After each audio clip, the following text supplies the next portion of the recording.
Good afternoon, everyone, and welcome to the Donia Human Rights Center Distinguished Lecture. My name is Kyotaro Tsutsui, and I'm the director of the Donia Human Rights Center. It takes a collaborative effort to bring in somebody of the caliber of Dr. Fink as a speaker, and I want to first thank the following co-sponsoring units who provided generous support for this distinguished lecture. Institute for the Humanities, International Policy Center, Michigan Medicine Department of Epidemiology, Office of Global Public Health, Program in International and Comparative Studies, and the Department of Anthropology, all on this campus. And now it is my distinct pleasure to be able to introduce Dr. Sheri Fink. She is a Pulitzer Prize winning author and reporter who is a correspondent at New York Times currently.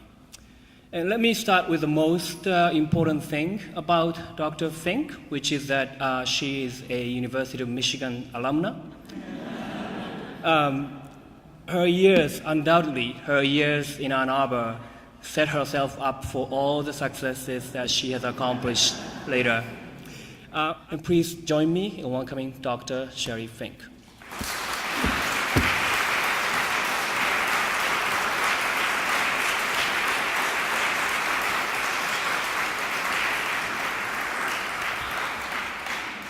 Well, you all laughed when he said that I owe it all to Michigan, but I don't think it's funny. I think it's true.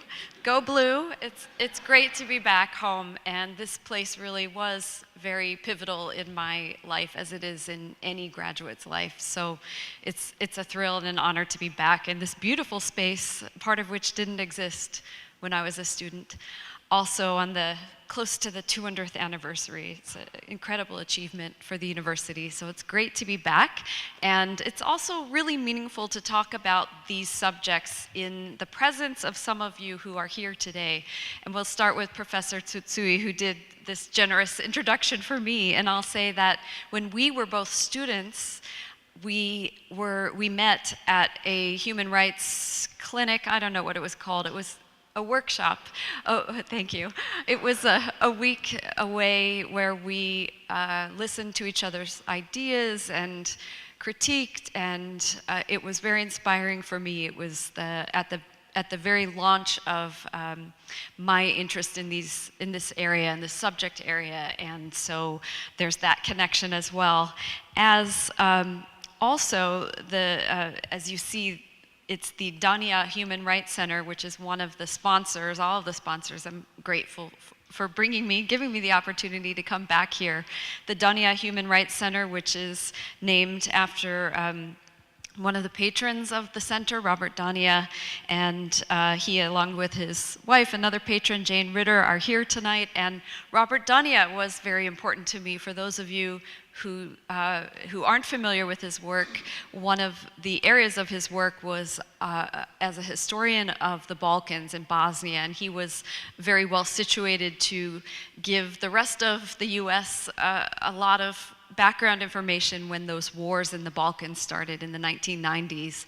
And just like many students in the audience today might be really sort of touched and outraged and upset about certain things that are happening around the world. At the time that I was a graduate student, the Balkans were really in the headlines, and Robert Donia's work was very important to me, and it helped sort of launch this bizarre career path. As you see, I have MD, PhD after my name, but as you heard, I'm a reporter, and I think that Robert Donia's work and the work of others helped convince me that communicating the truth of these situations, sometimes these very difficult situations, these situations that are hard for us to look at, had this enormous value. And I ultimately switched and became somebody who wrote books and chronicled the important work of medical professionals instead of doing that important work myself. So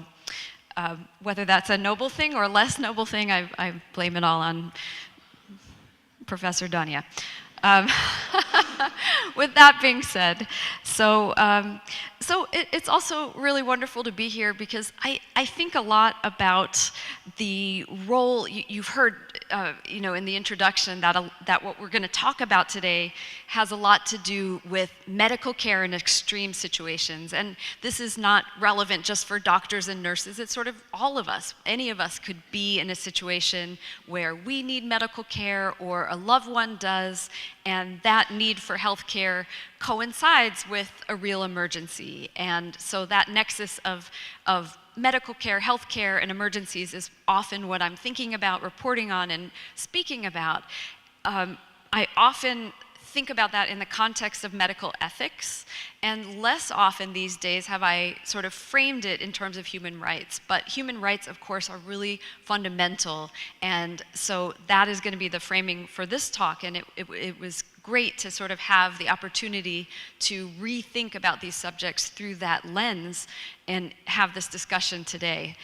But because we're going to be talking about really sort of dour, very difficult subjects tonight, I thought I would start out with Jon Stewart's take on the subject. And this is a little excerpt from an interview we did when my last book came out about Hurricane Katrina. And in it, he's lamenting the deplorable state of preparedness of our health infrastructure for disasters like hurricanes. And here is his take on this subject. If I have one thing to tell people about this, it's be prepared for everything to fail in a disaster. And that's why the book looks a lot at individual decisions, what happens when everything fails. Because preparedness response, it's all about infrastructure, organizations, and individuals. And this is really how can we be more prepared? So. Well, here you would think you could look at this and think, oh, New Orleans, it's so chaotic down there, and of course they're not prepared. The exact same thing, no generators or all located below sea level, happened in New York City during Hurricane Sandy down at NYU. What have we learned? You're in a flood zone. Are the generators in the basement? Yes. That's where we keep our generators. Vote with your feet. So you come in there and you're like, I'm having a heart attack. Where are your generators? And they're in the basement. You go all right. Take me to the next place. All right, well, what's the weather going to be for the next few days? Oh, I was wondering how he would make that funny, but he makes everything funny. So, but there's a kind of a serious message here, right? Which is how much power do we have when our infrastructure is not what it should be, when we're in situations that we can't control that have problems? And if there's one thing I would like you all to come out of this lecture with, and especially the students among us here, is that even in these situations of extreme emergencies, that individual decisions and the way organizations are set up to run, all of that can have a really big impact, a life and death impact, even in these extreme situations. And that's sort of the empowering side. And we're going to talk about a lot of dilemmas that don't have easy answers, but I don't want you to come away from that feeling like the answers don't matter. They do matter. The choices that are made in these situations, and often by individuals. We just saw with the terrible mass shooting that Professor Tsutsui brought up in Las Vegas, that individual actions, the individuals who are in that concert hall, their preparedness to act in the moment, they became the first responders. Any of us could be the first responder. And so your preparedness to act, to promote human rights in a situation of emergency, I think can have very important impacts, and I've seen it over and over again. So that really is the message. We have imperfect preparedness for these situations, but individuals still have a lot to do, both in the preparedness phase and also in the response phase. So just to kind of paint a dilemma in your mind that will carry through this lecture, and we'll come back to it in the end, I want to talk about Hurricane Sandy, which is a hurricane that hit New York City, which is where I currently live, although I miss Michigan terribly, but I live in New York because that's where my job is. And we had a hurricane in 2012 called Hurricane Sandy, and this is a picture that was taken in the command center of one of our major hospital chains, a nonprofit hospital chain. They considered themselves very prepared for the emergency, but as the storm approached, they started thinking about what would we do not only if the power failed, but if the backup power failed. And I was thinking, wait, you're only asking this question now when we had Hurricane Katrina before this. So I think a lot of times these really, really difficult situations are sometimes, it's almost human nature to not want to think about the worst case scenario. But it's important because the duty to plan for these kinds of foreseeable emergencies. I'm not so sure a hurricane in New York City was that foreseeable, but certainly flooding in hospitals that are on rivers and prone to flooding is an important concept. And then there was another dilemma that arose, and this is a picture I took in our public hospital, our large public hospital, Bellevue Hospital, which is a massive hospital in New York City. It is along the East River, and as Hurricane Sandy approached, the basement of that hospital started filling with what ended up being millions of gallons of floodwaters. It started filling with all this flood water. And the medical director of the intensive care unit was called into the hospital's command center. And now every hospital sets up an emergency center when there's an emergency like our hurricane happening.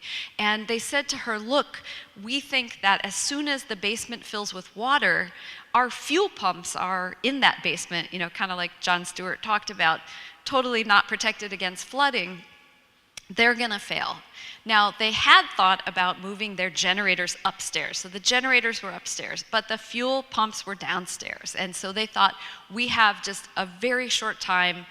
After that, the fuel pumps are gonna go out. There's little day tanks on that 13th floor, and as soon as those are empty, we're gonna be out of power. Massive hospital. And they said to her, however, we have this administration building next door, and we think we can get like 6 outlets to work. We can, take the extension cords, and we can get 6 outlets to work in your intensive care unit. Now, she had a 56-bed intensive care unit with 50 patients in it, and she's being told, you're gonna have 6 outlets. So just think if any of you have ever been in a hospital, work in a hospital, have a loved one there, in an intensive care unit, you've got, pumps that are pumping heart drugs and maintaining the blood pressure. You've got ventilators that are helping people breathe, all sorts of manner of electrical equipment that life and death hinge on in an intensive care unit. And she's got 6 outlets. So I want you all to just start thinking about how would you make that decision? How would you start to think about that decision? And we're gonna relate it to human rights. And so when we think about health and human rights, there's this broad idea, and it is enshrined in numerous international documents that include, every country, including the United States, has ratified some of these. And the basic concept is the right to the highest attainable standard of health care. And but what happens in disasters and emergencies, and we're going to talk quickly about a number of them, is that very often that standard of care comes into question because of this perceived scarcity and the intense need for healthcare in many, many emergencies where there may be just a surge of patients like in Las Vegas, or there might be an inability to refresh the supplies like in a Hurricane Katrina where you're cut off. So this question, this access to the highest attainable standard of physical and mental health can be put into question, at the best of times, right? We struggle at the best of times to attain that, and in emergencies, that can really become endangered. And there are many corollaries to this human rights concept, but among them are entitlements and freedoms from. So we're entitled to, when we're talking about healthcare, concepts like non-discrimination, concepts like accessibility. So how do you maintain those in the in the context of an emergency? How do you not discriminate when you're faced with the 6 power outlets and the 50 patients? How do you provide answers to the just distribution of resources that also make sense in terms of saving lives? And then freedoms for issues like from endangering your human rights, and those include, and I'll give an example of this concept of torture and cruel, inhuman, degrading treatment or punishment. There's also all sorts of very important safeguards around research, and these actually sometimes come into the medical context in ways that we'll discuss. So this is kind of the framing for the examples that we'll go through today. And I would say that often emergencies, while they can be, really important for developments in medicine. We see some of the top surgical concepts, even life-saving concepts that were used in Las Vegas, can come out of a military context and the difficulties of wartime settings. But emergencies also provide a lot of challenges to health providers. So they give them a chance to shine and to be very proud of the work they do to save lives in a crisis, but also really test human rights and test ethics. That is everything from the distribution of resources to tensions between your own job duties and your personal safety, and also speaking out. Conflicts between modern ethical tenets, and those of you who are closer to your educations might have taken a bioethics class, and sometimes these ethical tenets really clash in the midst of a disaster. Autonomy, the right to choose what kind of health care you would have, which is so fundamental. Any of us who go for health care, we have to give informed consent.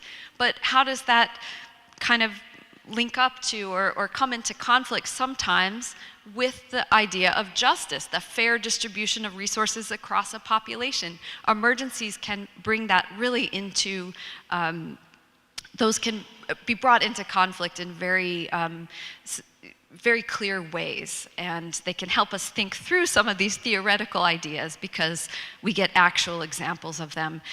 Issues around research ethics, and then all of the societal disruption and stress that can come with emergencies. And I think I'm going to just, throughout this, in the next few minutes as we go through these examples, really divide it into 2 categories. The first examples we'll talk about are how can individuals and organizations promote health within context of compromised human rights? And then secondly, how can individuals and organizations promote human rights within context of limited health resources? So we'll get at both of those in the coming minutes. So, as I mentioned, all of this started for me personally with looking at the Balkans in the 1990s, and this is the town of Srebrenica, Bosnia. And you heard a little bit about it in the introduction. And this town was a very strategic area of Bosnia because it borders Serbia. And when Yugoslavia fell apart, this is a brief history lesson, and I'm embarrassed to talk about it in the presence of a real historian, but when this country began breaking apart in the early 1990s, very early on, a large proportion of the area of Bosnia was taken over by Serb nationalist forces, and we heard these words, ethnic cleansing, which we hear now in other contexts, were happening there, which is really just expulsion of populations or mass imprisonment or killing of populations based on religion in this case. And there were very few parts of Bosnia that maintained, as people were fleeing from the majority of this new country at the time, they gathered in certain enclaves, and one of them was Srebrenica. And as you can see, it's in a valley, and the nationalist forces held the high ground here, and they were able to focus their, gunfire and shelling, and even there were helicopters dropping bombs on this town, a town of 5,000 before the war that ballooned to 50,000 when all of these non-Serbs, in this case mostly they were Muslim members of Bosnian society who were gathered in this town, 50,000 of them. And just by the way the front lines formed up, there were just a very small number of doctors. Most of the, I guess the smart ones had gotten out of town, and of these were the brave ones, let's say. And for those of you who are students, almost all the handful of doctors were in their 20s, straight out of med school, suddenly performing war surgery. Very, very scary. And this, hospital that was not meant to be a war hospital, it looks to me like a schoolhouse. Suddenly they were doing every kind of procedures around people who had war injuries, very, very serious war injuries. And so many, many dilemmas came up here, and I'll just talk about a few of them really quickly. So this was Dr. Nedret. He was in one of the main towns of Bosnia that was separated from this enclave, and early on, in the first few months of the war, there were no surgeons in this little town. So the Bosnian leaders were looking for a volunteer who would go through enemy territory to try to get to this enclave and help serve this enlarging population of people who were being bombed and having traumatic injuries. And they went through the list of surgeons, all the top surgeons in Bosnia, and they came to Dr. Nedret. He was actually their last choice. He didn't know that, and he was very thrilled to be asked because he was kind of a young, swashbuckling guy, and he said, sure, I will go through the enemy territory, risk my life, and make it to this little town that needs my help. And it was ham radio operators, just like are helping out in Puerto Rico right now when there's no power and minimal communications. It's always the hams that come through. And that was how the desperate state of this town got to the leaders in Bosnia, and they sent this young man. And he arrives in the town of Srebrenica, and they're thrilled, they're just thrilled. He's walked through enemy territory, took him a week to get through, and it's as if a savior has arrived. The surgeon is going to perform surgery. And the only thing was Dr. Nedret wasn't really a surgeon. He was actually a medical resident. He was studying pathology, and he was chosen because he had spent a few months working in the operating rooms after the war started in the town of Tuzla, and they felt that he would be a good choice because he knew anatomy. If you know pathology, you have to be able to dissect and know anatomy well, so they figured he'd do well in the operating room. So you immediately get into these questions of ethics, right? If first do no harm, and should he disclose? Here the population is so thrilled that he's there. They're uplifted, their morale, which is so beaten down when you're under siege and loss of power and living in horrible conditions. And so at what point should he disclose that he's not really qualified to do war surgery? So that was the first dilemma. And others followed. For example, he was performing surgery, and actually successfully using textbooks, but he was causing a lot of pain because he didn't have anesthetics. And you can just imagine the horror of being a doctor, being a surgeon, used to modern medicine, suddenly having to perform amputations with no anesthesia. They found a little bit of topical anesthetics in the dental clinic, so they could give a little lidocaine. I mean, that's nothing when you're performing a surgery like that. He was doing abdominal surgeries. He was literally saving lives. But he told me when I interviewed him after that he wondered how he was different from a torturer. And of course, we know through the principles of human rights that he was acting with these patients' consent. He was acting with their best interests in mind. But it was very, very traumatic. It was very hard for him. And he suffered many consequences after the war.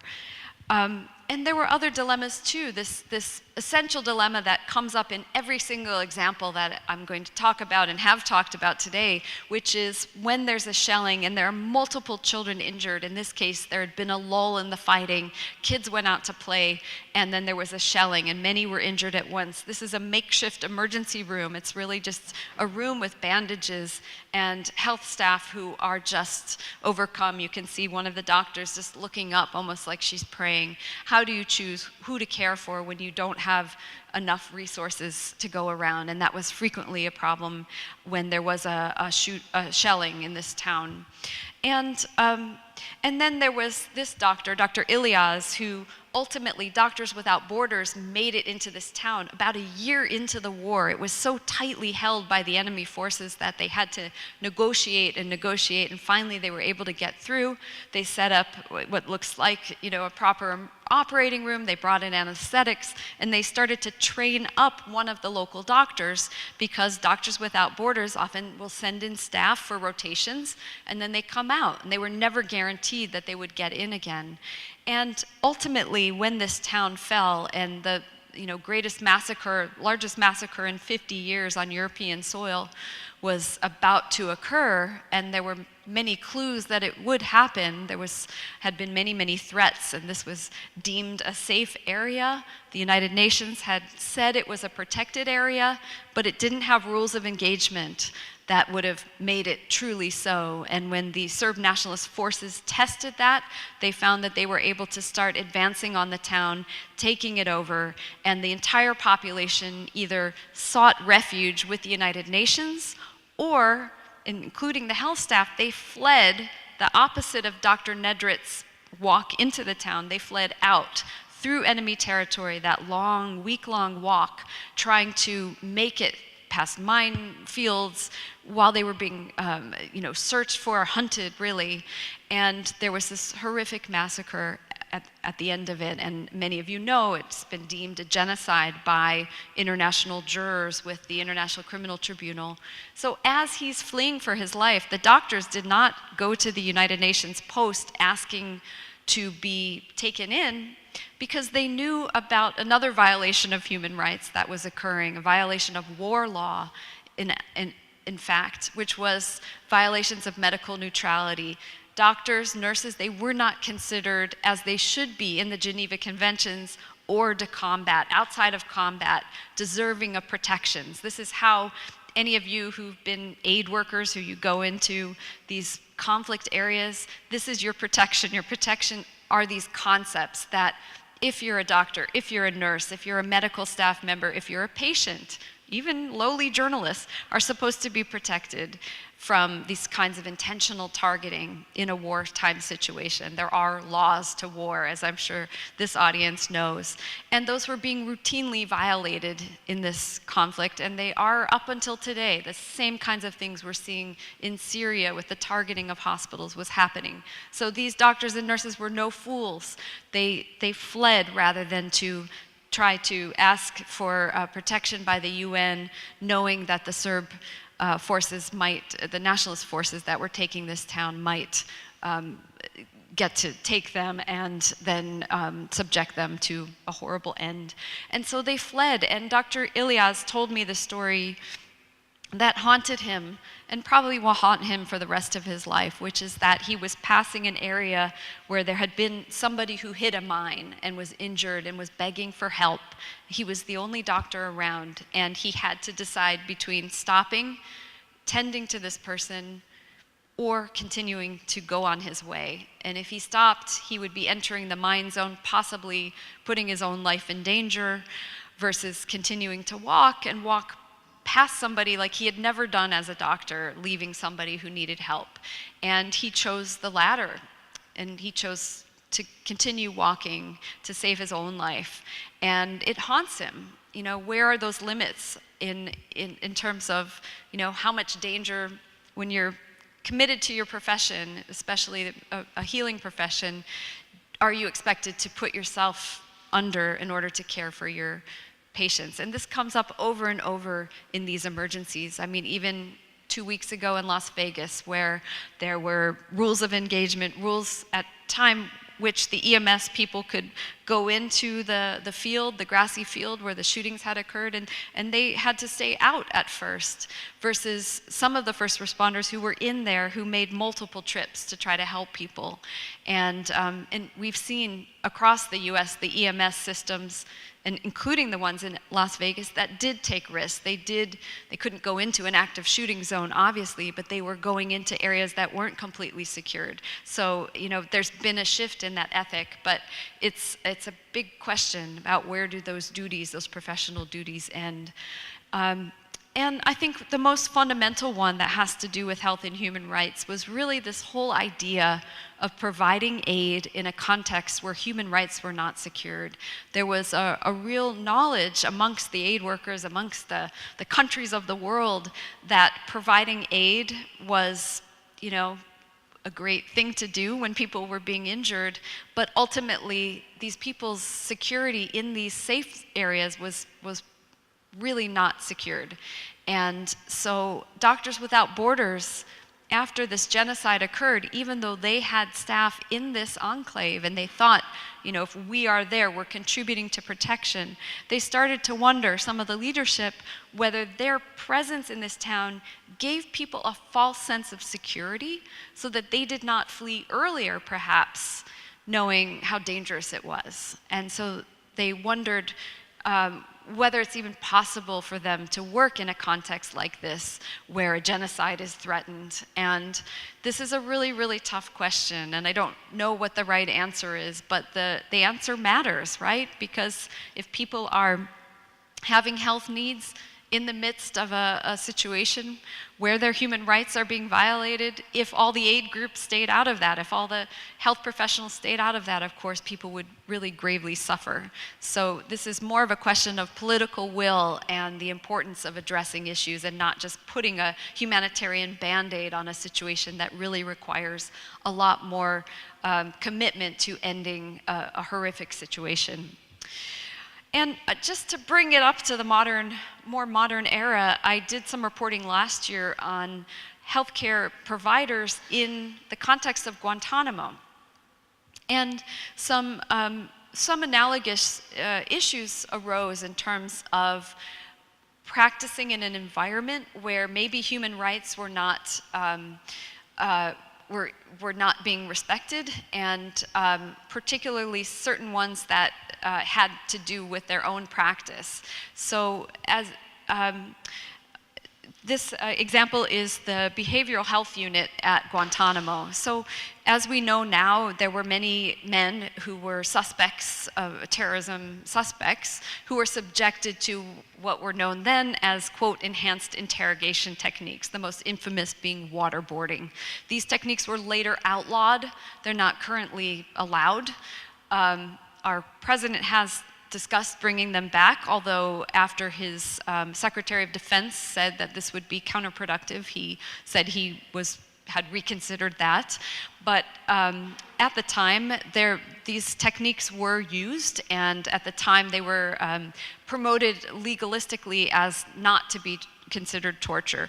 Part of the idea legally, in the legal memos that you can read, was that they wouldn't cause lasting harm. Things like waterboarding, slamming men into walls, putting them in confined boxes like coffin-like boxes, that these techniques would not cause lasting harm and therefore did not constitute torture. This was part of the argument for them. So a team at the New York Times decided to look for these men and see whether or not they had experienced lasting harm from undergoing these techniques. And of course, this was made possible after the Senate released a report, the Senate Torture Report as it's colloquially known, and a list of these men's names became available. Some of them, of course, we later found out were small fry or were cases of mistaken identity. They've been released. Others are still at Guantanamo, and maybe some of the really, people very guilty of promoting terrorism. And so we tried to find as many as we could and information on those who were still being held in terms of their mental health. And what we found was that many of them were still suffering from, or were still experiencing mental health problems, as you might expect, possibly sequelae of undergoing these techniques. And, but out of that came some research into what it was like to be a mental health provider at Guantanamo after these men had undergone these enhanced interrogations in the CIA black sites. Once those were shut down, these men ended up at Gitmo. And so doctors, nurses, people who were psychologists who were service members were asked to provide care, and a lot of times these were very, very troubled people.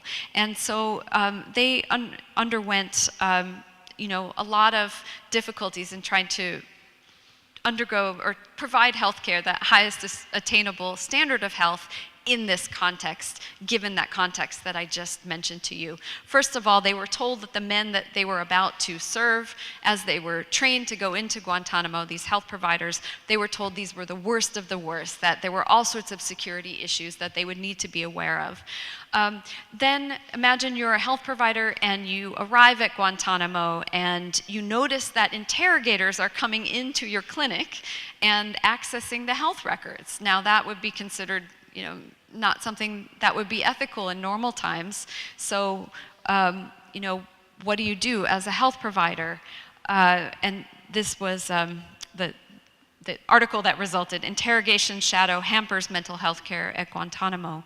So there were cases where this is considered by human rights groups, the forced feeding of prisoners who have undergone, who are on hunger strikes is considered a violation of human rights by a lot of human rights campaigners. So the health providers were asked to participate in this. So what should they do in that case? They also noticed that there was not privacy to ask patients questions, that they had to sometimes share interpreters with interrogators. There were even issues where the men they were serving didn't know what psychiatry was, and so how did they explain the services that were available to them? They were also, some of them told me that they were told that they couldn't ask questions of the men who seemed to have PTSD, but they couldn't ask them about what they had gone through. So can imagine you're trying to provide health care, mental health care, but you can't ask about the torture, the possible torture that somebody went through. And so in this context, what do you do? And if you think of yourself in that context, you're, again, another example of an imperfect context in which you're trying to promote the right to health care. So some of the things that these providers did, and this is some pictures of what this was made possible because our service members talked about what that experience was like. They did things like ask to be excused until better protections were in place. So some of the first people who arrived who were mental health providers said, I will not provide health care. I cannot provide health care in this context. They actually did that. They spoke up internally, and certain systems were changed because of that. Others of them told me that they would only chart what was necessary. So they knew the interrogators were accessing the medical charts, so they didn't put every detail in the medical charts. That was another workaround. Others of them really tried to do outreach and connect with the men, develop trust, try to develop trust, even though they're wearing the same uniforms as who the men consider their enemies. There was even a gentleman pictured here who became a conscientious objector after his experience providing health care in Guantanamo. So all sorts of options that people resorted to try to promote what they felt was medical ethics or human rights within this context. And this is just to give you, I think that the takeaway from this is that I think in a lot of emergencies, that kind of creativity, your preparedness to go into a situation that you're likely to face, but then anytime you enter a situation of an emergency, even if you plan for it, you're gonna come up with surprises. And so that ability to maintain flexibility, to think clearly about what your goals are, whether it's maintaining healthcare or promoting human rights or the best possible medical ethics in a situation of great stress and trauma, emergency, that these are possible. This is possible to do if you think creatively and you've got that in your mind when you go into it. So now I'm going to shift to this question of not necessarily a human-made emergency, but when you have a disaster and you have a surge of patients. So the second question of how do you promote kind of equity and the human rights principles within perceived scarcity, which comes up over and over again in disasters. And this is a picture from Haiti, an American field hospital that's set up after the earthquake in 2010. And one of the big dilemmas that arose was, how do you marshal your resources? You have many, many more patients who need them than can possibly be served.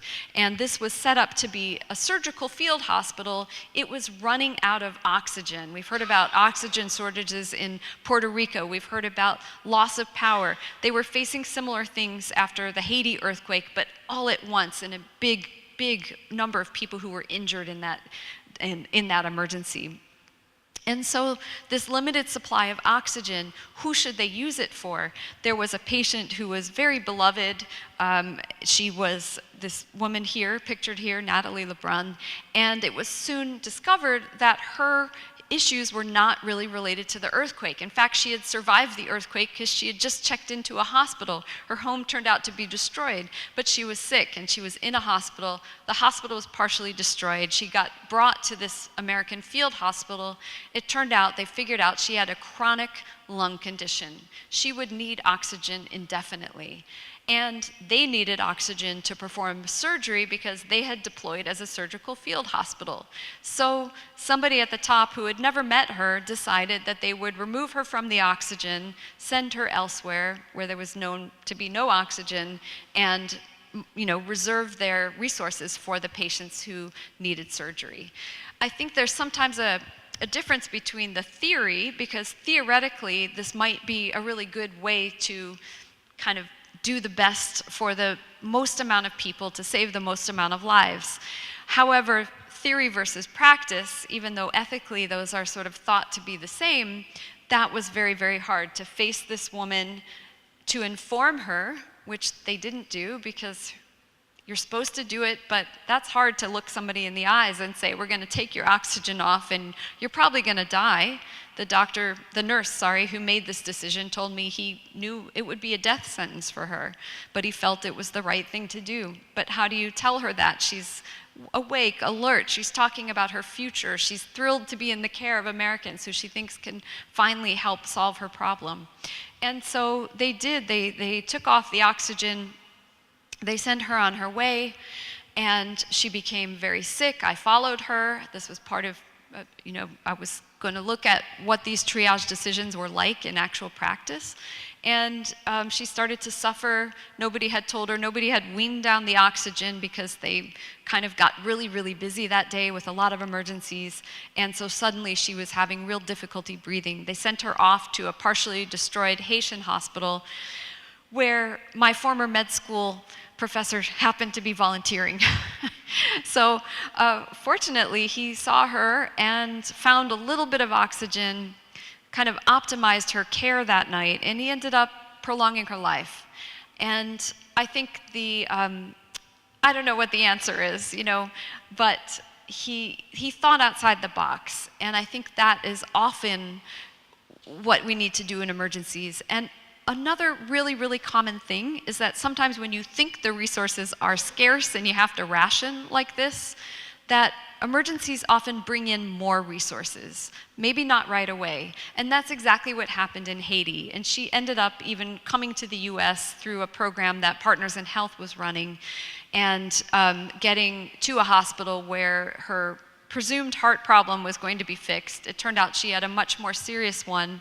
She didn't end up surviving in the end, but resources really opened up, and more focus for healthcare and people in Haiti was possible, ironically, because of the emergency. So I think those of us who are ever in situations, whether it be medical or non-medical, where you're in a crisis and you feel like there's a scarcity, thinking creatively and remembering that resources can change is really, really super important. And in the Ebola outbreak, similarly, there was rationing. We often think in healthcare that you will ration the curative care, but that at least everybody else will be made comfortable if they're going to have to die, if they're not going to get access to care. And what we saw with Ebola was a good reminder that even comfort care requires resources. So in the Ebola units, and this is an example of somebody about to go into one, an American volunteer at an International Medical Corps field hospital in Liberia. You can see that he's wearing a suit, and that's very, very hot, and it was very hot at this time of year. So he was rationing his time inside the treatment unit, and the treatment for Ebola, because we didn't have, at that time, there weren't vaccines or a cure, was really comfort care. It was providing fluids, it was providing pain medicines, it was just trying to keep people comfortable.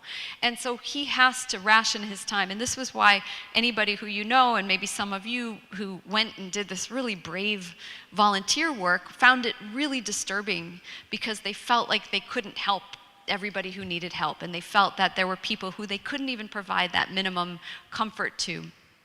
But again, even in this context, they quickly realized that there was more to do. And this is just to remind me to kind of bring up the context and the obvious thing that sort of should be a reminder that overlays this, which is that there are vast inequities in healthcare in the world to begin with.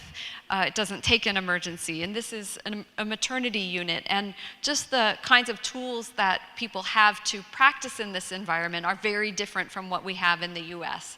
I will say, however, that in Liberia, they are much more used to practicing in an austere environment, and you've seen in recent weeks when our healthcare systems lose power and lose communications, it is very, very hard for or for our health systems to continue to provide care because we are so not used to it. We are so dependent on technology, on power. Just think of all of us, what we do without our cell phones, how, even when the battery dies, we're sort of like, where am I? And that is so, I think our strength, sometimes our technological advantages in this healthcare system can become our weaknesses at a time of emergency. And so in this context, in Liberia, one of the hospitals that I visited, you had to bring a jerry can of fuel to have the generator fuel to have your surgery. That is sort of like a normal condition there. It is not anything that we would want to be normal anywhere in the world, but at least they're used to that situation, and they feel like the health providers at least still feel that they can have some efficacy. I think sometimes we get very, very desperate in these circumstances. But going back to this idea of rationing care even within an Ebola unit, again, as I mentioned, creative thinking. How can you, in the midst of a disaster, expand resources? They figured out how to do it. This is an example. This is a little boy who had Ebola, and his father who also had Ebola. The father was recovering, was just about to be discharged when his son was brought in. And one of the really heartbreaking things about providing care for these aid workers was that there were children. There were unaccompanied children. So how do you take care of them when they're going to be inside this unit and you can only be in there for an hour, 2 hours at a time? And so they realized quickly, well, people who survive Ebola become immune to it. And so he became a force multiplier for them, and many others did too. This gentleman stayed inside the Ebola unit even after he had recovered and took care of his son the entire time that his son was sick. His son did not survive, but boy, was he comforted by the presence of his father. And many Ebola survivors became workers within the units and were able to provide much more care that way. So again, sometimes you think you've got a ration, you think, and you do in the moment, but you can find ways to expand those resources. Another sort of human rights issue, this in terms of equitable distribution of care, came when the US Public Health Service, who you're seeing here, came and set up what was sort of an advanced treatment center for Ebola. Of course, still no cure, but you can see here, and they're about to open this unit, and it has a rudimentary form of air conditioning. Those vents up there, it's a tented hospital, it has airflow, it was much cooler. They also had point-of-care laboratory testing. They were able to test blood and see if somebody's electrolytes, the salts in your blood, were out of whack, whether the person was dehydrated, so they could give them better supportive care. help them get through their sickness and hopefully till their immune system took out the Ebola. And so then this question becomes, who gets access to that higher standard of care? They set this up because they were trying to attract volunteers from abroad to come and risk their lives, essentially, provide Ebola care. The idea was, if you get sick, before we can fly you back home, at least you can kind of be here by the airport at this advanced treatment unit. Well, can you really set up an advanced treatment unit on Liberian soil and only offer that care to American volunteers when the Liberians are risking their lives, and we all know they weren't going to be flown out? So that question just advanced. So they said, no, okay, we're going to let the Liberian health workers in here as well as the foreign volunteers. And so somebody like this nurse who works in an Ebola treatment unit, if she got sick, she would be a candidate. But then what about all the others? Like, where do you draw the line? What about these grave diggers who are taking the bodies out? The bodies, if you remember in Ebola, the number of virus particles expands as somebody gets sicker and sicker. So really the people handling the bodies would have the most exposure. So should they have a right to treatment at an Ebola treatment unit, this fancy one, if they got sick? What about, a mother taking care of a child? Like, where do you draw that line if you put in this sort of social value as part of your calculation in terms of where who gets access to that higher standard of care? So again, a really analogous question of like, who gets the goods of society when there's not enough to go around? This goes back to the time of Aristotle, of course, these types of questions, but they come up again and again. We probably won't solve it today here at the University of Michigan, but I think that however these questions are answered, it is important to think about them, because the way we answer the questions decides life and death, and it decides sort of the trust that society has after a disaster. If you feel that there's been a real inequitable, unfair distribution of those resources, there will be less trust in society after. This may be the most obvious headline ever. People sort of noted that. Yeah, right, well, of course.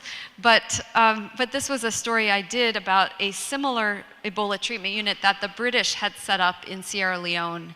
And what they found, or what I found in my reporting, was that 2 healthcare workers got sick in one of these units.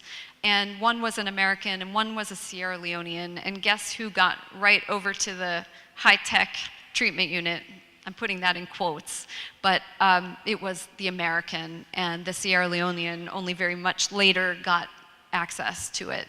And so even when in principle these units were set up to serve everybody, in practice those same sort of inequities that we see in everyday life were perpetuated in the time of emergencies. And emergencies often magnify those kinds of inequities. I think one consistent thing is that the people whose lives are less valued at the best of times are often the most vulnerable in emergencies. And I've seen that again and again. And then just to finish up with Ebola, we had issues here in our country around civil rights and this question of when somebody should be quarantined. This is a Yale graduate student who went over to help Liberia set up a surveillance system for Ebola. She never went out of the office. She didn't treat any patients. She wasn't a healthcare provider. Came back to the US and gets stuck. She just suddenly told about 2 or 3 days back in the US, this was when all the sort of fears started to spread about Ebola in this country, and she's told she has to stay in this tiny room that she lives in an apartment building. And she has all sorts of like fears of being alone in small spaces. And so there's the question of, we haven't had quarantines in this country for so many years. So the public health authorities had to think about, well, how do we get her food? What about taking her garbage out? She went to get a food delivery, and a neighbor just ran, just terrified because there were police outside. So, you know, the local health authorities had decided to impose this quarantine to you know, curb her civil rights. They explained it as not really based on science, because she wasn't really exposed to Ebola, but more on tamping down the public fears. Well, inadvertently, they sort of heightened the fears of her neighbors. So, at what point is it okay for our public health authorities, who really do have this large potential legally to keep us, if we're exposed to an infectious disease, to sort of limit our movements, but at what point do we as a society want that to happen? And this was a big question that Ebola raised that I don't think has fully been answered. There have even been some lawsuits around these quarantines that were imposed. And then I will take the hit for the media. We also played a role, and we have an important things to think about outside of some of these disasters or after these disasters. And when we see headlines like this, do we inadvertently, or maybe, well, I won't say intentionally, but do we sometimes fan the fears? And what is our duty as communicators at times of grave emergency, like the Ebola outbreak? And there was a lot of panic, as you remember, in this country when really the risks were quite small. And then many, many issues around access to experimental drugs that came up, and even just the question of what do we spend our research money on? What is it that gets invested on?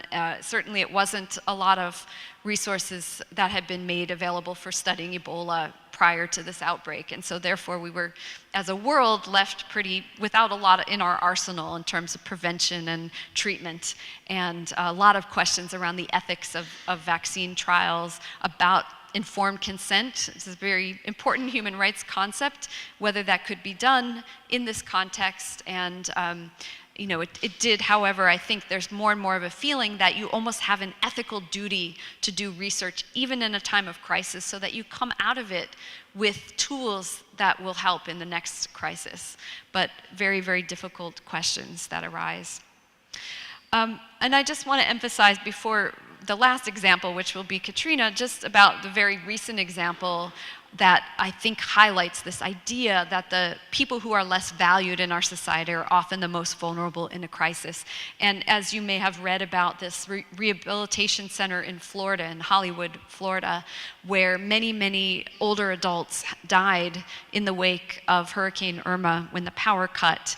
And they had really been in a building that had, they actually had restored their lights and most of their power, but the air conditioning system was on a different system, hadn't been restored despite many efforts.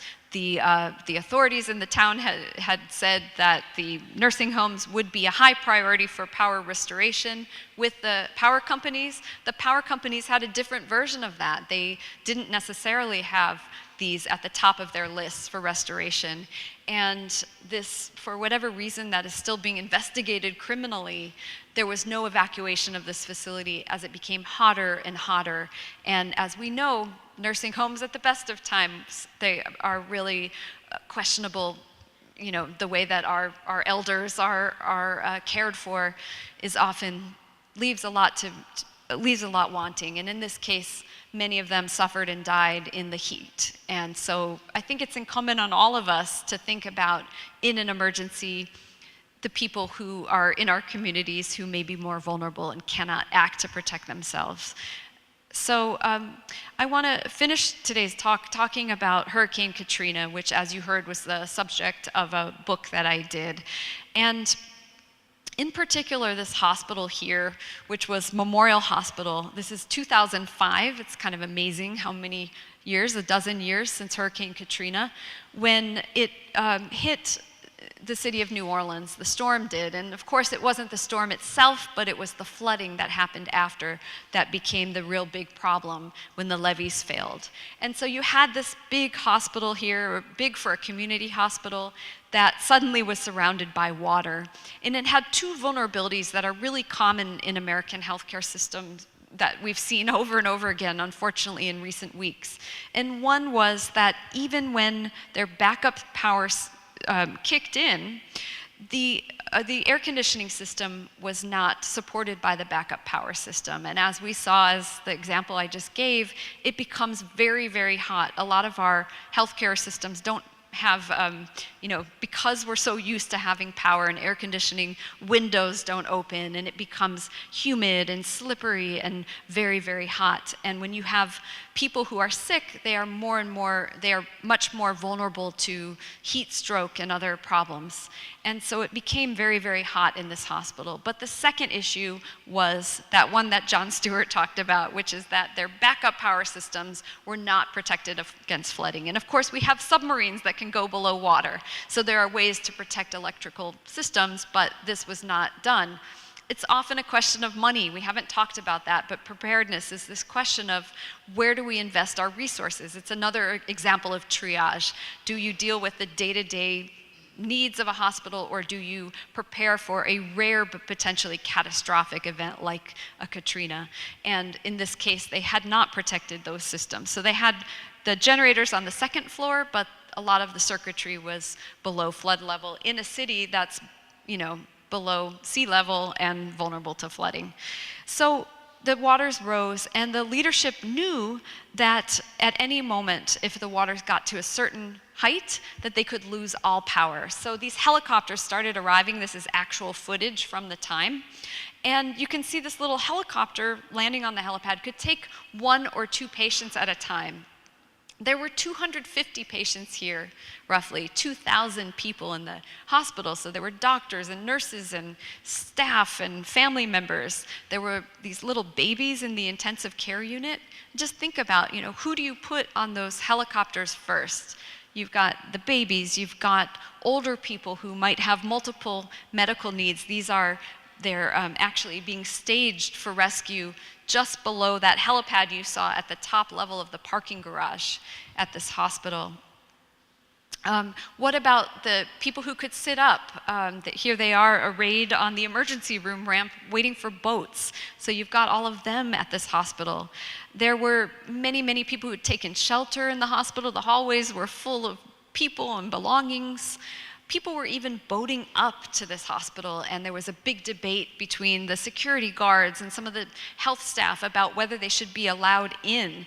Some people feared, we see sometimes people fear the neighbors of this hospital. Should they be allowed in, or should they be told, please keep going, we can't even function as a hospital anymore? At what point can you say, as this resource that the public needs even more at a time of disaster, at what point can you say we aren't a hospital anymore?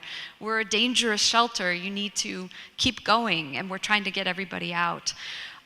Even the doctors and the nurses, some of them had health issues that were being exacerbated in the heat, and of course you'd need them after a disaster. So you've got them that, should you think about getting some of them out of the situation?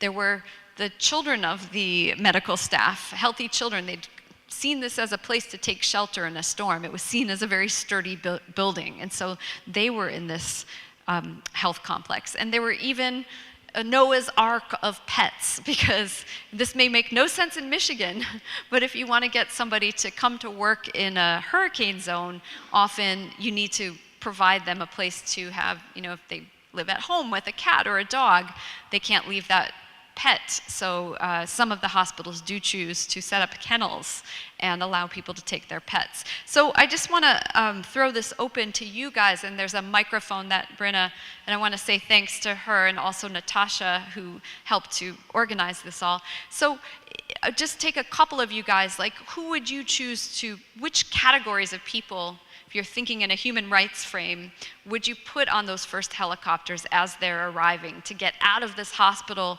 that could lose power at any moment? Which of those categories would you think of first? So just raise your hand and she'll come bring the microphone.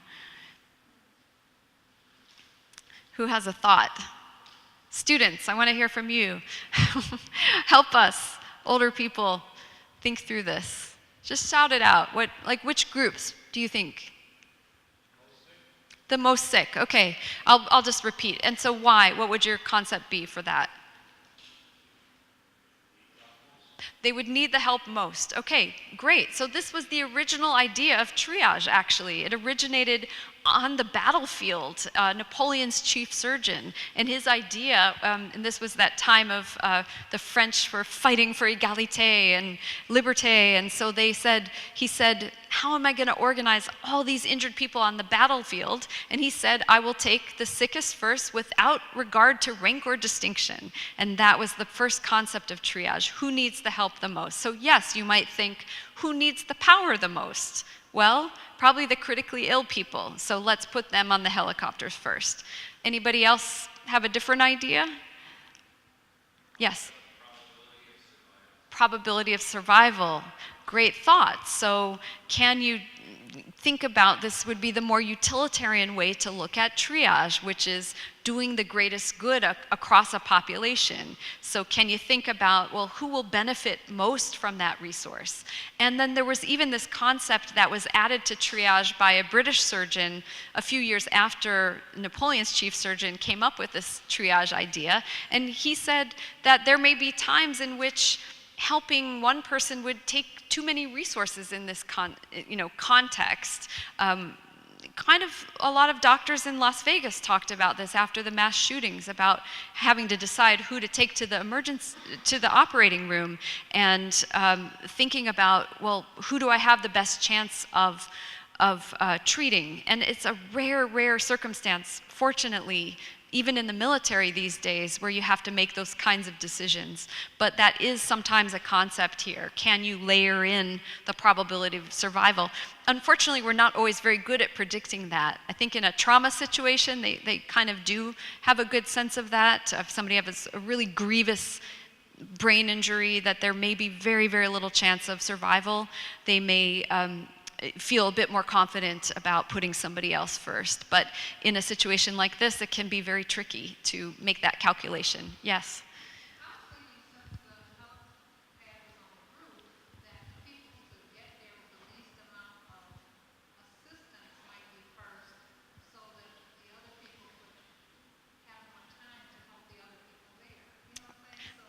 This is a great thought too. So this thought of, could you think about how quickly you can mobilize people? So if the helicopters were coming one after the other, would you just quickly get the people who you could easily get up to that helipad and start at least using that resource as quickly as you could? And that's another really important concept. And I think even in fire evacuations, it's often that you do want to move the mobile people down the stairs first, because you can get them out quickly and then move the people who need more help. So that is another really valid concept. I'm going to keep going because I want to leave room for Q&A at the end, but these are all great ideas. And I noticed that nobody said the pets should go first. And that often does get said.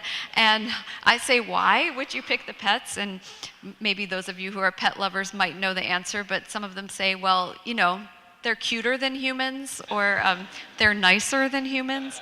But of course, none of you human rights-minded audience would put the pets first. But the pets actually did end up playing an important role here, because people who were on the staff started to really worry about them.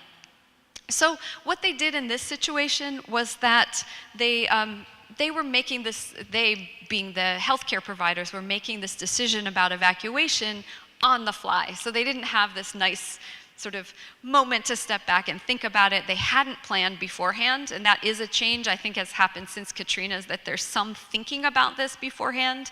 And I do think that this shouldn't just be a discussion that healthcare providers are having, and there's some really interesting deliberative democracy exercises going on around the country to get public input on this question of, like, who should be prioritized in an emergency, who should get, you know, the first flu vaccine in a real bad pandemic, because these are things that affect all of us. It's not just the province of health providers. That shouldn't be on their shoulders to make these life and death population-based decisions, arguably. And so, but in this case, it really did fall to sort of the leadership of the hospital and the health providers. And so they made the decision on the fly, and they did kind of a combination of what you guys were thinking about. They took the people who could quickly walk, they got them on this last high water National Guard truck, particularly people, we've heard a lot about people with dialysis needs. This is sort of life and death. If your kidneys aren't working, you need dialysis to stay alive until you have a transplant. And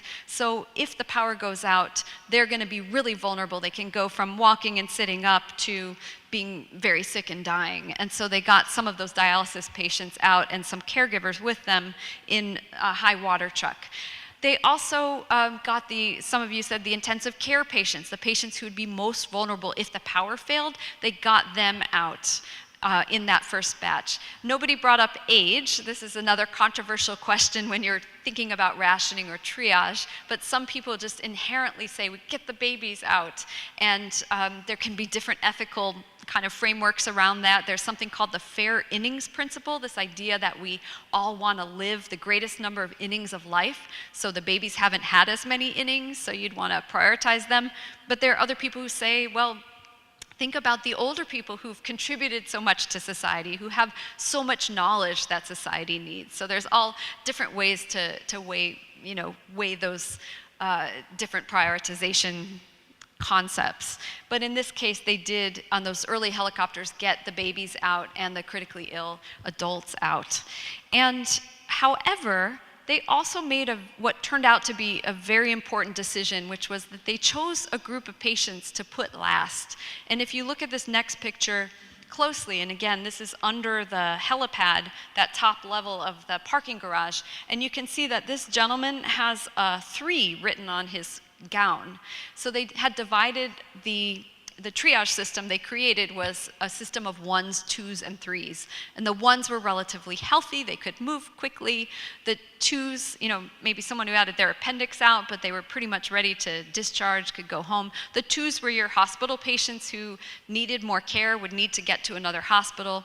And the 3s were the sickest of the sick patients and those who had so-called do not resuscitate orders, DNR orders, and this gentleman has a 3. And they decided that the 3s would go last.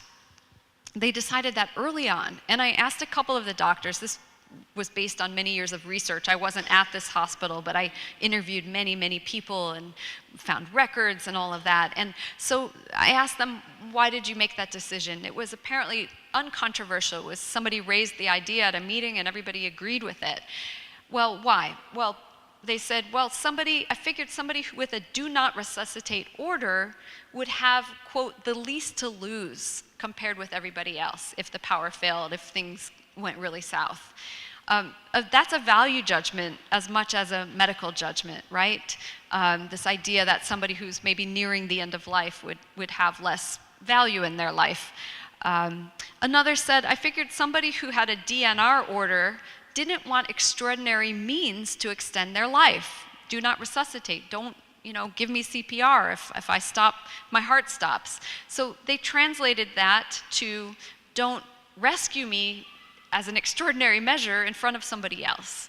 Now, maybe that's a way of trying to honor that person's wishes, but just for what it's worth and not as a judgment on these doctors who were making the best possible decision as they could, it was later looked at by the Institute of Medicine, convened a group of experts. It's now known as the National Academy of Medicine. It's a very highly esteemed group within the medical profession. And they looked at this question and they said, in future disasters, don't use somebody's end-of-life preferences as a triage criteria. Because number one, it might not correlate. Somebody with a DNR order could still have many years of life left, or could have their daughter's wedding next week that they really want to get to, not necessarily, an immediate death sentence. And number two is it's hard enough to get people to think about their end-of-life preferences at the best of times. So if people think that your do not resuscitate is going to be interpreted as a do not rescue, who's going to want to have a DNR order on their chart?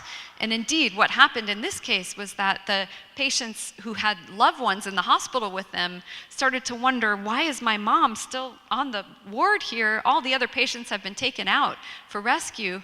And slowly this information, remember that difficulty of communicating when you don't have resources to give somebody, which doctor or nurse was going to go and tell them, you're going to be last. So in fact, they didn't communicate, and then the family members started to panic, and then finally the nurse would say, sorry, but the do not resuscitate patients are going last. Well, you take that DNR order off my mom. I want my mom to be rescued. And that actually happened in this hospital, and it was the cause of a lot of consternation. In some cases, the DNRs were lifted, in other cases, they weren't. And so this was a very fateful decision, because what ended up happening was the storm hit early Monday morning. Early Tuesday morning, the waters rose. early Wednesday morning, all the power went out. And only those groups had been rescued that I mentioned. So all of these patients who had the DNR orders, who were sort of the sickest patients in many cases in the hospital, plus an entire unit of long-term acute care patients, more than 50 patients who were in a separately owned leased unit on the 7th floor of this hospital that was about to lose power, that suddenly had no working elevators and had multiple medical issues, some of them on ventilators. Nobody had thought about putting them into that first category either. They were sort of seen as a separately owned unit, and so they were all still there when the power failed. And that's when this place became it became a very, very desperate situation. A lot of panic set in. And there were different philosophies. So it started with the pets. There was this idea that the pets were suffering, that when the boats were coming, they were pulling up to the emergency room. They weren't letting people take so much as a wallet, let alone, a pet. And so people said, I don't want my pet to suffer in the heat, and who knows how long before other rescuers will get in. So they asked the doctors to euthanize the pets. And somebody said, and this actually happened, why are we thinking of the pets? What about some of these suffering patients? Shouldn't we be doing something to put them out of their misery? And so I want you to think of what would you do in a situation if your colleague came up to you and you're, somebody in a leadership position at this hospital, or you're a doctor or a nurse. How do you answer that question? And that question was answered, we can think about it in this cool room and think, how dare we even try to answer that? We weren't in their shoes. But even in that moment, the medical profession in this hospital split, and you had advocates for this idea like Dr. Cook, who is a very experienced doctor, saying some of these people don't have much of a chance anyways, we should end their lives, intentionally end their lives, which violates all sorts of, he acknowledges the sort of ethical tenets of medicine since the time of Hippocrates. We don't use our knowledge to bring about death. But he felt like this was the merciful thing to do in this situation. He thought that they needed to get out, the staff needed to get out, and so this was the right thing to do. And then there were others. This is Dr. Bryant King, who heard the words going around and said, are you crazy? We don't do this. We're doctors. We save lives. We're not in the business of taking lives. And so he refused to participate when he saw what he perceived to be this effort taking place. And ultimately, and the next picture is a disturbing one, there were many, many bodies found at this hospital, many more than any other similarly situated hospital. And there were many hospitals that were surrounded by floodwaters and where different decisions had been made and didn't have this kind of death toll. So there was an investigation launched. There were very early on rumors that something might have happened here that went against what a lot of people believed was the right thing to do. And ultimately, about a year later, a doctor and 2 nurses were arrested and accused of having killed their patients. Second-degree murder was the accusation. And, we hear about the slippery slope when you start down a slope of violating human rights or medical ethics, that it maybe the first case sounds kind of okay, and then you get this slippery slope. And in this case, some of the cases were really clear-cut of very, very sick people who had almost no chance of survival. And then you had Bryant King, who was 66, who was awake and alert, fed himself breakfast that morning, expressed the desire to be rescued, told his nurse, are we ready to rock and roll? Don't let them leave me behind. He was one of the more vulnerable people in society. He had had a freak spinal cord stroke, which could happen to anyone, very rare, but it left him unable to walk. He was paraplegic. He was also very heavy. Many people in society are. He was on that 7th floor of a hospital with non-working elevators, and literally the staff, when I interviewed them, said we couldn't imagine at that moment how we would get him out. Now, I think in an emergency, when you haven't slept and you're panicked and you're exhausted and it's 100 degrees inside, you can start to think in this way. And hopefully something has been learned from this. But we need to think about how do we get somebody who's non-mobile and weighs a lot out of a hospital when it loses power, because there are all sorts of reasons a hospital could lose power, including a snowstorm in Michigan. And unfortunately, this gentleman ended up with these 2 drugs in his body, the same drugs that were found in almost 24 patients by the investigators, morphine and Versed, a fast-acting sedative, and he died. on that day. And his family valued his life. He lived at home, and they didn't understand why why there weren't more efforts to be saved.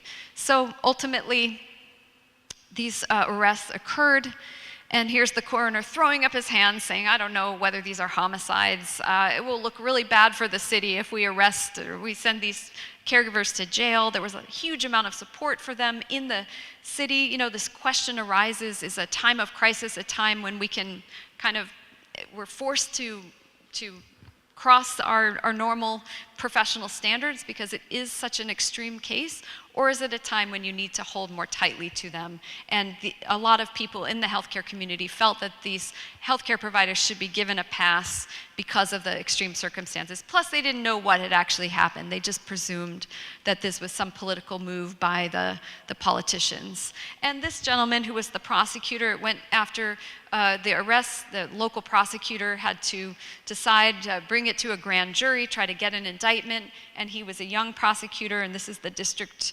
attorney, and the assistant district attorney told me, I felt like I was applying the law to a war zone.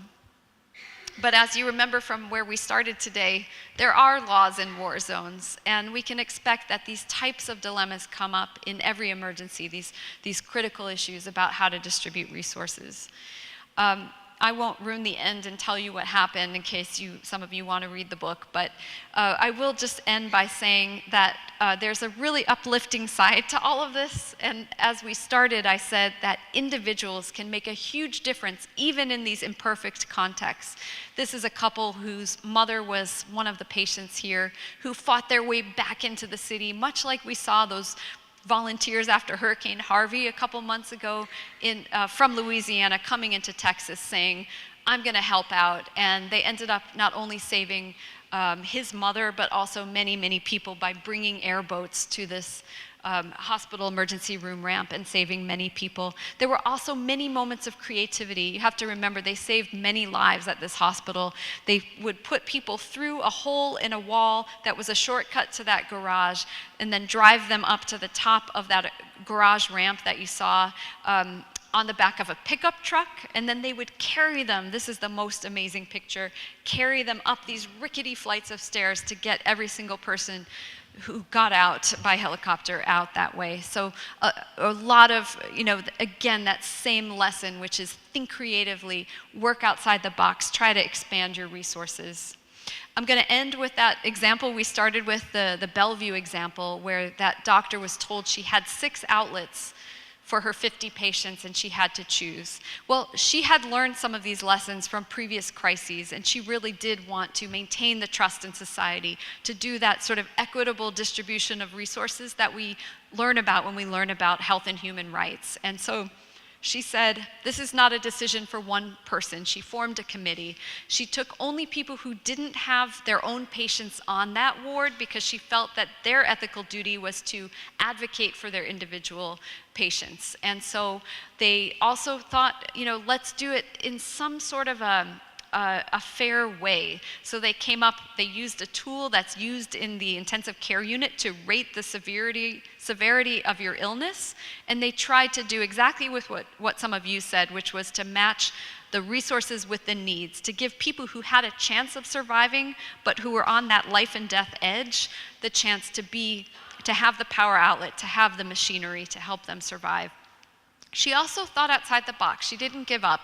She stationed a nurse or a respiratory therapist at every bedside of a patient on a ventilator who wasn't going to get a plug, so that they could hand ventilate that patient for as long as possible, try to give them some chance to survive after the power would go out and after the battery backups would go out. But what ended up saving lives here was something unexpected, and it was the exact example of thinking outside of the box, which is that somebody thought, and I still haven't found out who, that what if we thought about how to address the actual problem? So remember, I told you that the basement was filling up with water and they were about to lose the fuel pumps. And this person said, well, what if we formed a human chain and we carried jerry cans full of diesel up to that 12th floor where the generators are, and we hand fueled them? And that is exactly what they did at Bellevue Hospital for days. First it was volunteers, then ultimately the National Guard took over, and these hallways were filled with the smell of diesel as they carried patients down the steps. And one of the last 2 patients they got out was a man who weighed even more than that Emmett Everett, that gentleman who died after Katrina, who was injected with those drugs and died. So they kept fueling the generators until they could get one elevator working, and they got him out. And these were the images from that rescue. So, in summary, wordy slide, but emergencies are these laboratories for human rights conundrums. So sometimes, and in medicine in particular, sometimes they can help us focus our mind around issues that are really with us broadly in society. Triage, these issues involve justice, they involve concepts so that we need to merge both the idea of doing the best for our population, utilitarian, with also trying to ensure fairness and hew to these larger concepts of human rights that I know you all care about. That there are vulnerabilities in society, and it may be a larger duty to think, especially after this horrible season of disasters, about what we want to invest to make our responses even better and to minimize the kinds of loss of life and the suffering that we see in emergencies, and that we all have a role in some of these big questions around where resources should go when they're not, when there aren't enough to go around. The importance of trying to maintain standards rather than planning just to lower them or planning just how to ration. And then finally, I would add for all of us, just to think about what are the likely emergencies that might be faced in your community. What is your role? Are you a student? Are there others in your dorm who might need help? Do you have an extra supply of medications if you require them? Are you an adult? Are you a leader in your organization? Are you an academic institution? How well are your buildings prepared for the likely local emergencies, and what can you do to help your staff prepare and your organization prepare to respond? So all of this is really, really important, and I hope you'll go home and think about it, because ultimately, again, individuals really make a difference in life and death in these situations.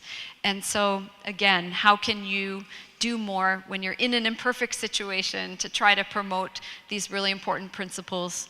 And how can you also promote human rights within the context of limited resources? I'll end with this quote from Haile Selassie. I like this quote a lot, which is, "Throughout history, it's been the inaction of those who could have acted, the indifference of those who should have known better, the silence of the voice of justice when it mattered most, that has made it possible for evil to triumph." So let us all not allow evil to triumph. Thank you.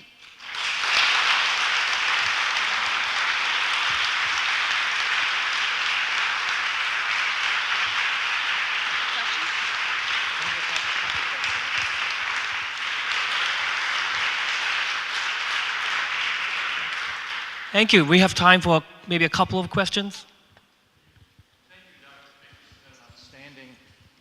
Lecture. Thank you, Dr. Fink. It's been an outstanding lecture. Thank you for your service. Thank you for coming to the university. A question about accreditation of hospitals, the Joint Commission on Accreditation of Hospitals. Do they have an active working group to try to make as an accreditation standard, not having your generators in the basement, for example, or other things? Yeah, so actually they do. The Joint Commission had just instituted some disaster requirements, emergency preparedness requirements just before 9/11, interestingly, and they've developed them over the years. So for those of you who don't know, this is one of the commercial entities that accredits our hospitals. It's the biggest one. There are some others as well. And they have promoted emergency response in recent years, but one thing that came out of Katrina was that there was no federal requirement for our hospitals, nursing homes, et cetera, to maintain a minimum emergency preparedness type of standards and practice. And it took until this year, in fact, next month, for this type of minimal standards to be promulgated and to be instituted within what we know as the Center for Medicare and Medicaid Services. But basically, the vast majority of our healthcare system accepts the Medicare money from Medicare and Medicaid. And now, if you are a participant, whether you're a dialysis center, whether you're an outpatient home health agency, you now as of next month, we'll have to have some minimum preparedness requirements. And what was really interesting after Hurricane Irma in Florida, when those patients died at that nursing home, was that the new requirements actually require nursing homes and hospitals to have backup power systems that can maintain a safe temperature. Very controversial, could be very expensive, but this is now part of the new law. Whether or not it will be enforced, how it will be enforced will be very interesting to see. I should say the new regulations. Yep. My name is Christopher Stojanowski. I think I'm a PhD student in public health. Great. And you gave me a lot to chew on, which I really appreciated it, and there's a lot of, dilemmas in this. And I couldn't help but think how our structures are set up in a way to only perpetuate the problems we experience in everyday life currently during emergency situations. So if I would implore us to think about how to prevent much of the things we talked about today. There's, the case in Bosnia, for example, there was multiple avenues to have engaged in prior, as you mentioned. There's, same thing with Hurricane Katrina. And so someone who works in public health and works in prevention, I can't help but think that many of the issues and dilemmas, we don't need to actually have to deal with the situations had we prevented the situations from occurring in the first place. So Yes, kind of prevention as an emergency response. I would endorse your philosophy heartily, while also adding that there should be no conflict between both, right? Because we have an imperfect world. So yes, we should be investing in preventing these issues, but we also have to prepare for the world that we have. And there was an interesting comment. I did a piece about the response to Las Vegas and all of the shootings, all of the people who kind of stepped up and helped their neighbors and tied their belts and made tourniquets. And the piece was talking, I interviewed a lot of experts who said we need to promote this kind of first aid training amongst all of us so that we can be prepared to act. And many of the commenters on our website and the New York Times website said, yeah, okay, so the solution to mass violence in our country is that we all learn how to tie tourniquets? Shouldn't it be stopping the violence? And I don't see a conflict there. We lived in the world that we live in, and we need both, I think. But it's a very good point. Should we be training people to tie tourniquets with belts, or should we be spending our money and resources on preventing violence? Both. I'm of the philosophy that, we have a lot of resources, right? We can do both. We can. We should. Yeah. Related to what he was saying, and the early examples were all in war zones, but much of the conflict in the world now is not between states. It's, Yeah. within states. And so how do the laws or the rules or the, engagement, that doesn't apply when, they're not states. So how does that, I don't know if I'm making any sense. Yes, but you are. If my country and your country fight, we know what the rules of engagement are. We know what the international law is around war, crimes, etc. But these, warlords and rebel groups and whatever aren't Right. This is a accountable great to that. point. And I think after, Yugoslavia falling apart, and this was one of the examples in the post-Cold War world, which is that it wasn't primarily states in conflict, and a lot of that international humanitarian law was built around that old concept of it being states. But today we see both. We see internal fights and actors not respecting the laws of war, and we see states not respecting the laws of war. So there's no guarantee that just because you're a state and you've signed on to these, that you're necessarily hewing to them. And so there's a role for the larger world in doing more to promote adherence. And there have been many UN resolutions and concepts like the responsibility to protect, and can you actually infringe on another country's sovereignty, you as in other countries, because there's terrible human rights violations happening inside them. And so I think that there has been a body of humanitarian law and human rights law that have come up in recent years and not so recent years to address these sort of more internal situations. And I'm sure that some of the academics here could point you to all of the relevant bodies of law, but it is a very important point that you're making, and it's true. Okay, yes. Hi, so I actually just moved here this year from New Jersey, so during my first year of undergrad, I was in the middle of Sandy. And the year before, the undergrad institution that I was in, we also had another hurricane scare, and they did all the emergency preparedness for that, and everything seemed fine, but then the hurricane was extremely minimal. So then when Sandy came, they thought that, oh, that will be minimal as well. So they waited to the last minute to do any type of preparedness, and things obviously went haywire from that. Did you see that happening at a lot of places, especially during Hurricane Katrina, where institutions were so jaded by other weather Yes. happenings? Yeah, it's like fighting the last war, right? It's that statement of if you prepare only for what has happened, then you're not thinking about what could happen. And it was almost the same with Katrina. There was a hurricane the year before that was a near miss. And you're right, that could have made people a little bit complacent. And same with Sandy. There had been a massive evacuation of the healthcare facilities in New York City with this hurricane. Was it, I want to say Isaac, but Irene, exactly. Hurricane Irene. And then they spent all this money and took the risk of moving patients. The storm did not hit New York City, and so the next year the lesson was keep everybody in place. Then they had to evacuate them in the middle of a horrific situation with the loss of power and the flooding. So these are really tough questions. How do you prepare? When do you decide to evacuate?